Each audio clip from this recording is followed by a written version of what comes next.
Good afternoon. Vince with the Vince Carter team coming to you live out of my office here in Paducah. Hope you're having a great week and a good end to your week.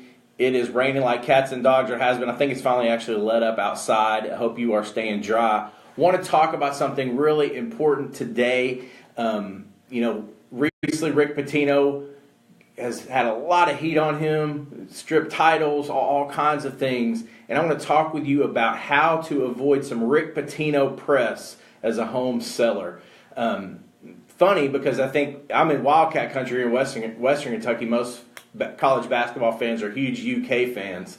But I got friends in Louisville. But now everybody here is also a little bit nervous about UK and what's going to happen with their program. So how to keep your nose clean is really important when it comes to selling a house, just like if you had a college basketball program. So I want to talk with you today about keeping your nose really clean. And it's a truth that most of us were probably taught when we were in Sunday school, is that things that happen in the dark will eventually come to the light. And that's what these college programs are struggling with. They were trying to do some shady things in the background, and it's all coming to light. So we talk about homes. Everybody's home has issues. Everybody's home at some point has had a leaking faucet or something go wrong with it. And you can't keep secrets. If you take anything from this video, you can't keep secrets in this day and age when you're selling your home. There's this form right here. And this, folks, is the property disclosure, the seller's disclosure of the property condition.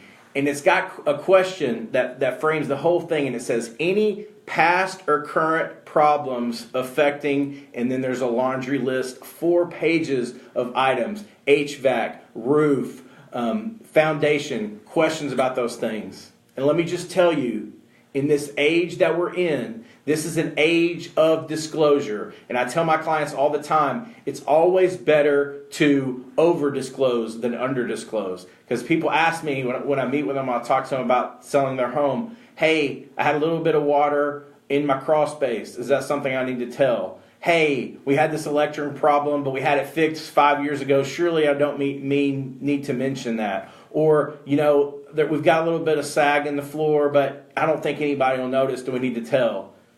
Should you tell these things? Absolutely. Better to over-disclose than under-disclose. Back in the day, the market was a let the buyer beware kind of market. Now we're in the kind of market where it's a let the seller be aware. And so here's the scenario. Imagine you buy a new home, you're stoked, you're excited about it.